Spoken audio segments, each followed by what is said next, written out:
Bom dia, telespectadores da TV Candidez. É com muita alegria que nesta manhã desse sábado nós estamos de volta com uma nova programação falando aqui do projeto Ame pela Vida, onde serão abordados assuntos de sumo interesse de todos vocês sobre a drogadição, o suicídio, sobre a violência doméstica, sobre o aborto.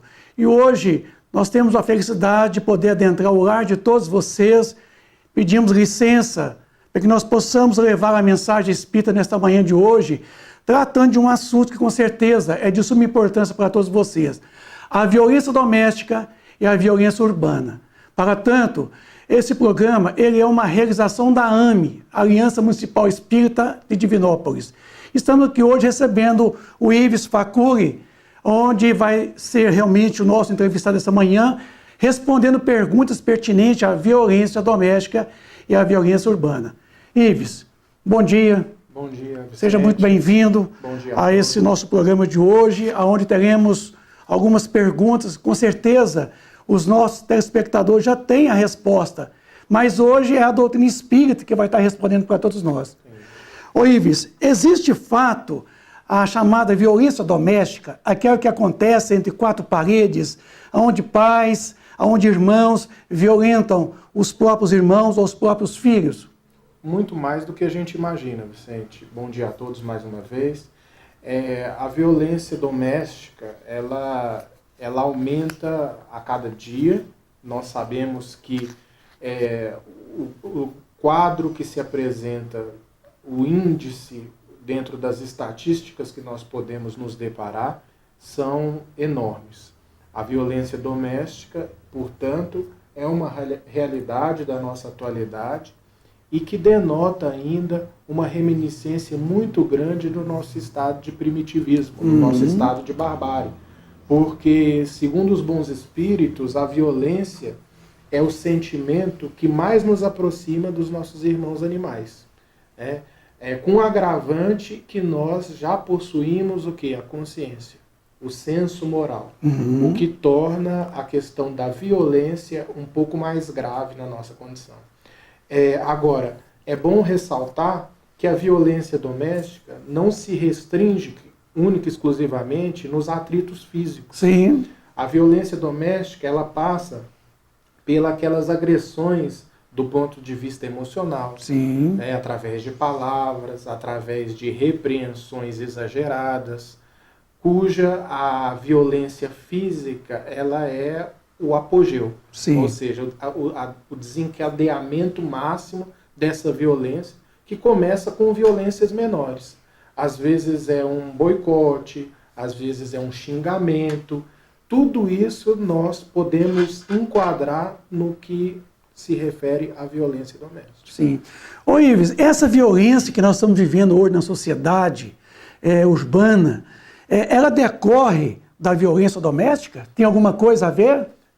Não necessariamente, mas nós podemos relacionar alguns pontos de ligação. Sim. A violência urbana ela não vai decorrer da violência doméstica, mas se nós formos colocar a má educação como sendo um ato de violência, sim, aí sim a gente pode enquadrar a violência urbana resultante da violência doméstica. A ausência de uma educação adequada, sim, como sendo um ato de violência, aí nós podemos colocar a violência urbana como sendo uma consequência dessa violência doméstica, que na verdade é uma consequência da má educação da má educação, em que muitas vezes indivíduos inseridos num agrupamento familiar vão se deparar com cenas, desde da mais tenra idade, de pais agredindo a mãe, do pai agredindo a mãe, da mãe agredindo o pai, assim, uma má administração das emoções dentro do lar. Então, muitas vezes, essa violência doméstica vai sim traumatizar o indivíduo, que vai acabar reproduzindo essa violência.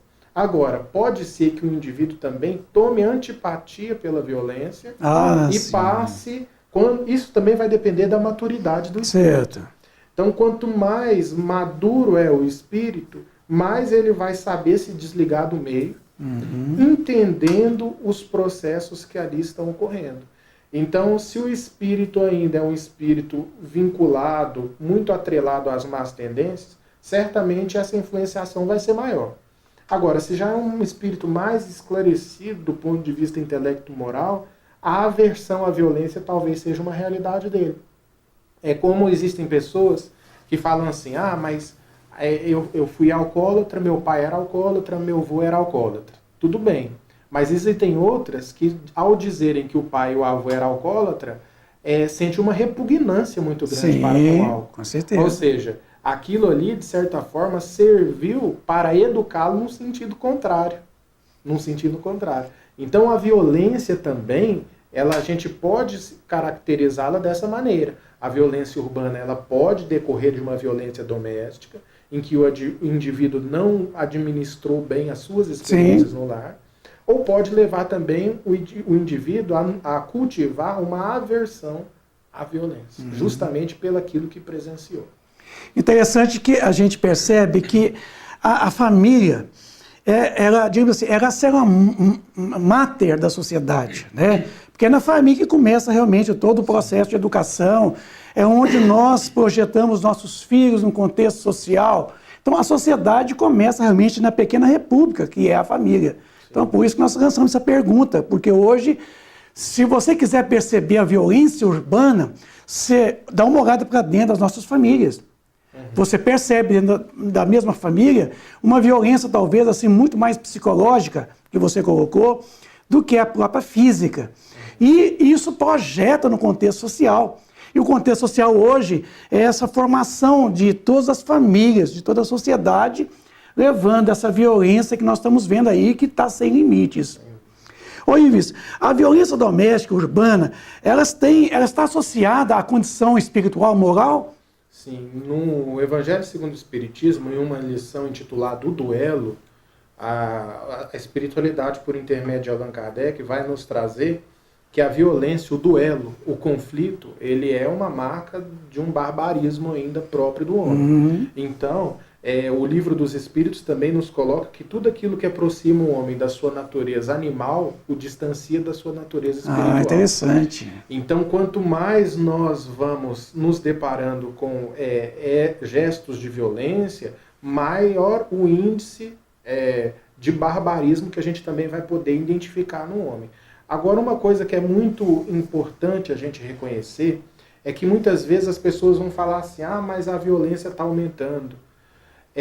As coisas estão se tornando insustentáveis pela crescente violência que avassala a sociedade. Sim. Mas nós temos que considerar um ponto muito interessante também.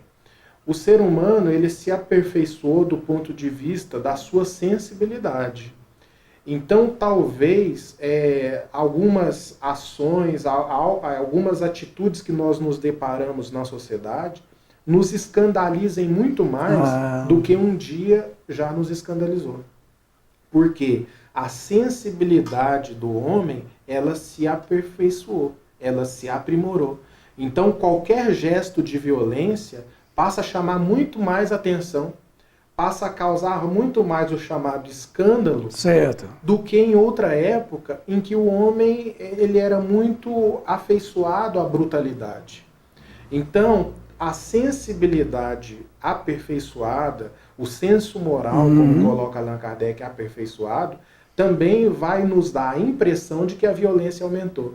Mas, na verdade, o que aumentou foi a nossa sensibilidade perante essa percepção do que está acontecendo. Então, antigamente, se você ouvisse seu vizinho agredindo a esposa, talvez você pensasse assim, em briga de marido e mulher, ninguém mete a colher.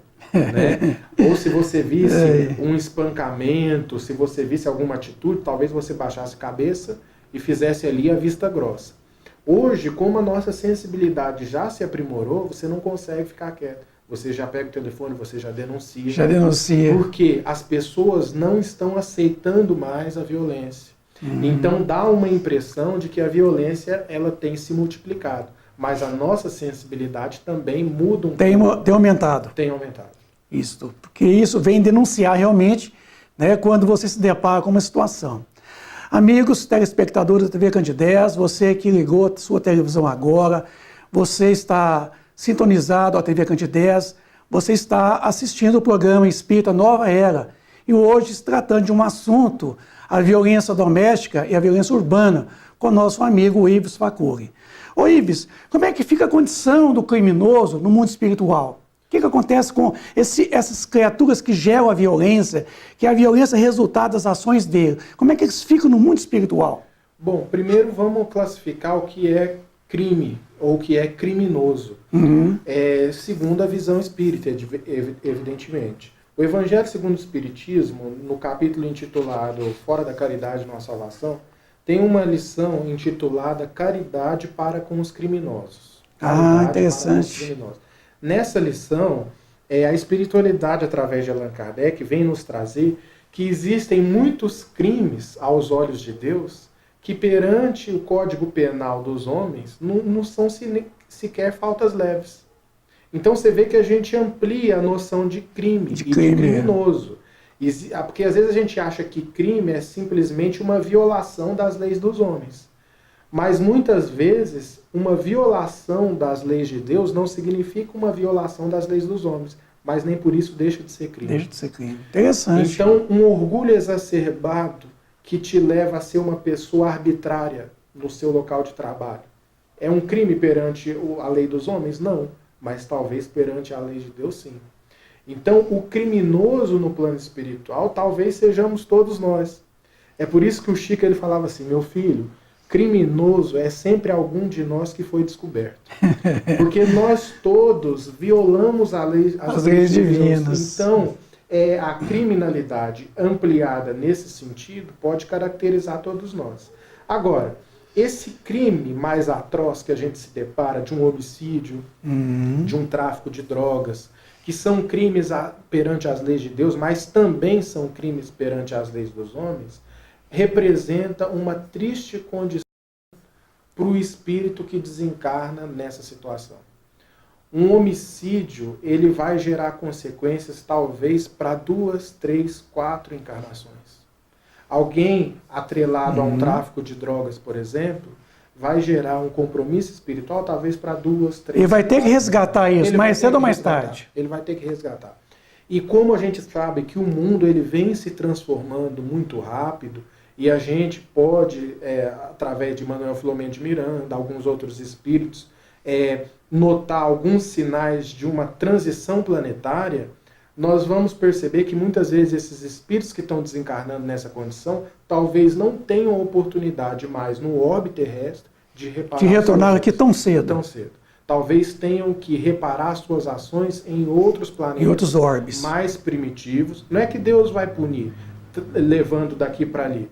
É que a própria condição íntima de barbárie, de primitivismo do ser, vai fazer com que energeticamente ele seja atraído para uma condição exterior que corresponda à sua condição interior. Seria um nível de consciência do qual ele é portador.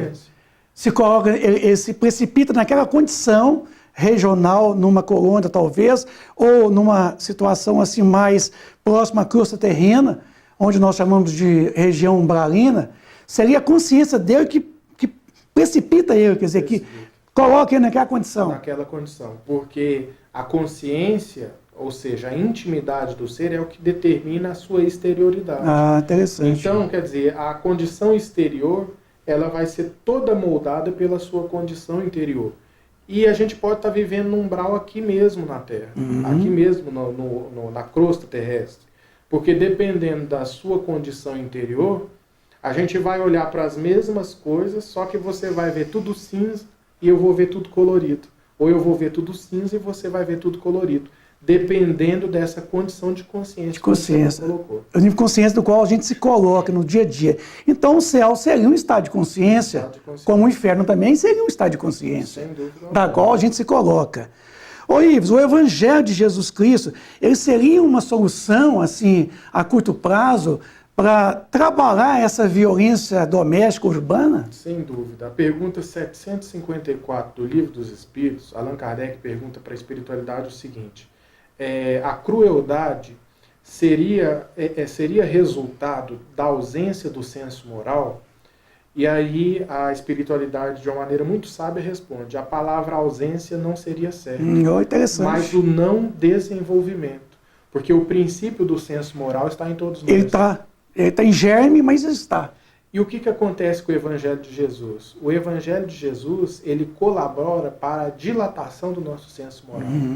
Ou seja, o declínio da crueldade, o declínio da violência, justamente por um indivíduo que já, de certa forma, potencializou o seu senso moral e já começa a reconhecer no outro uma peça-chave para a sua evolução espiritual. Interessante. Então, a pessoa que tem um senso moral muito dilatado, muito desenvolvido, de certa forma, ela não responde uma violência com violência. Ela passa a responder um ato de violência com virtude, com benevolência. Porque a adversidade passa a ser, para o indivíduo, um degrau para a sua evolução espiritual, uma alavanca para a sua evolução espiritual. Então, quanto mais você me injuriar, mais oportunidade eu tenho de desenvolver minha paciência. Agora, se você me injuria e eu respondo naquela mesma faixa vibratória, ou seja, com violência, eu não vou estar me provando um ser humano melhor. Então, talvez essa adversidade que a gente possa reconhecer, que muitas vezes vem através do comportamento do outro, possa representar para nós uma oportunidade de sustentar e de solidificar a virtude que existe dentro de nós. É por isso que Chico, certa vez, indagado pelos seus companheiros, aquelas pessoas que o cercavam, perguntava para ele assim: mas Chico, como é que você consegue lidar com tantos perseguidores, com tantas pessoas que te agridem? Ele falava assim: meu filho, são os meus benfeitores, são os meus professores. Por que ele falava que era professor? Não era demagogia, não. Ele falava que era professor, por quê? Porque virtude a gente se aprende na prática. É vivendo, dia a dia. Vivendo. Porque eu posso ler uma biblioteca inteira de livros espíritas, mas se eu não tiver as pessoas que vão testar em mim aquele conhecimento, ele de pouco vale. Ele de pouco vale. Então eu preciso tanto do sábio como do ignorante. Porque o sábio, de certa forma, ele vai me ensinar a teoria, mas o ignorante vai me apresentar a oportunidade da prática. Interessante, né? Então, assim, com um sábio eu aprendo a teoria, com um livro eu aprendo a teoria, mas com a pessoa de difícil personalidade, eu vou ter a oportunidade de colocar a teoria em prática. É como na faculdade. Você passa 5 anos, 4 anos, 6 anos estudando teoria. E depois tem o período do estágio. A parte prática. A parte prática, do estágio. E muitas vezes esse estágio está dentro de casa. A gente poderia chamar isso de provação, aquela situação que a gente fala de provas, expiações. Neste caso seria uma provação para você, para a gente? Uma provação. Porque a provação vem de prova. Prova... Teste. Teste. Você aplica ao aluno depois de ele ter recebido uma certa estrutura que o permitam passar pela prova com aquilo que ele já recebeu. Porque nenhuma prova vem sem a gente ter uma retaguarda estruturada para poder atravessar. Tem até um ditadozinho que Deus não coloca uma cruz mais pesada que os nossos ombros. Sim. Por quê? Porque a gente precisa, de certa forma, uma retaguarda teórica, uma retaguarda espiritual, até mesmo moral, para poder receber a aprovação e ter condição de superá-la. Nenhuma aprovação vem para que a gente repita no teste, para que a gente fracasse. Toda aprovação vem visando o sucesso. É uma superação, é uma prova de superação daquela situação. Sem dúvida nenhuma. Ô Ives, a repressão hoje por parte do poder público seria uma medida para conter a violência, ou a educação, na acepção da palavra, seria a medida mais certa, mais correta para erradicar a violência doméstica e a violência urbana? A pergunta 796 do Livro dos Espíritos coloca para a gente o seguinte: a severidade das leis penais seriam uma saída adequada para a resolução dos problemas sociais? Pergunta 796. E a resposta é: por uma sociedade depravada, olha o linguajar que a espiritualidade utiliza, para uma sociedade depravada, ainda existe uma importância da severidade das leis penais. Mas, infelizmente, essas leis penais visam punir o crime depois de feito. Tentar resolver o crime Interessante, depois de né? feito. E não buscam trabalhar na raiz do problema, que só uma educação adequada poderia resolver. Então, assim, a lei ela é necessária. A severidade da lei ela está de acordo com o índice de depravação de uma sociedade. Sim, então, não deixa de ser importante no sentido de conter os nossos impulsos mais grosseiros. Mas a resolução do problema não passa por aí. A resolução do problema justamente está na raiz do problema. Toda a solução de um problema de violência, ou qualquer que seja, está na raiz. E essa raiz se chama educação. A educação que vai levar o indivíduo a saber lidar com frustrações. Olha só. A saber, muitas vezes, administrar as suas emoções. Porque hoje, a educação doméstica ela vai ter um papel fundamental para o indivíduo não ser um indivíduo violento. Então, o que acontece? Às vezes, só para a gente dar um exemplo aqui para o telespectador. Antigamente, os pais chegavam, a família chegava para almoçar no restaurante, e aí o pai virava para o filho e falava assim: senta, senta. Aí, hoje em dia, essa mesma família chega para o filho e fala assim: onde você quer sentar? Então, você vê que existe uma diferença. Existe uma diferença. Ou seja, esse simples ato, que às vezes pode parecer banal, representa uma quebra de autoridade ao longo do tempo. Né? Essa quebra de autoridade vai fazer com que o indivíduo durma a hora que quer em casa, coma a hora que quer, faça o que quer, não há nenhuma cobrança no sentido de uma autoridade, o exercício de uma autoridade por parte dos pais. E como não há cobrança em casa, muitas vezes aquele filho chega na escola e aí a professora vai: cadê a borracha? Você fez o dever? E aí ele vai, sabe o que faz? Parte para cima da professora. Porque não existiu em casa uma cobrança. O limite. O limite. Seria a noção de limite. E quando chega na escola, vai ter o limite. E não aceita. Não aceita, não admite, porque não teve em casa. Porque não teve em casa. Então, essa resultante na sociedade do indivíduo que não aceita determinadas situações, que na verdade é um gesto de rebeldia, muitas vezes passa por essa falta de bom senso, de discernimento, de muitas vezes reconhecer que o não, ele é mais educativo do que a gente pode imaginar. E vai fazer bem para os nossos filhos ali na frente. Então a gente podemos concluir que a educação é a prevenção. Ela é antes do fato ser consumado. A repressão ela já vem justamente para atender depois do ato consumado. Depois do ato consumado. Tentativa de trabalhar no efeito. Isso. Agora, a educação é na causa. Na causa. Não deixa de ser importante, porque todo ato perpetrado, ele precisa, de certa forma, ser avaliado pelas leis a fim de que possa ser corrigido.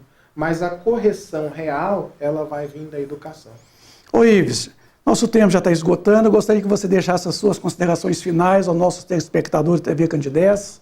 Eu gostaria de deixar para vocês que a violência ela é sempre um sinal de fracasso. A violência ela é, vamos dizer assim, a saída menos eficaz do incompetente, que na verdade não conseguiu resolver determinadas situações por outros meios e teve que apelar para a questão da violência. Então, jamais a violência, sempre procurar revestir as nossas palavras de bondade. Certo. Tem um sonetinho que eu costumo sempre falar nas minhas palestras, que diz o seguinte, é do Casimiro Cunha, e fala assim: no mundo, para se ter a felicidade com esplendor, é preciso uma gota de verdade dentro de 1 litro de amor.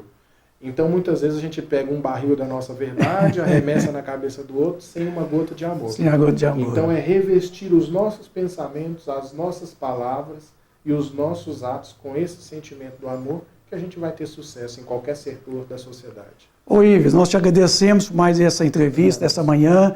Agradecemos aos nossos amigos telespectadores da TV Candidez, que vocês tenham hoje uma semana, um final de semana, cheio de paz, de muita alegria, um bom dia, que vocês fiquem na companhia do Cristo. Obrigado. Um bom dia para todos.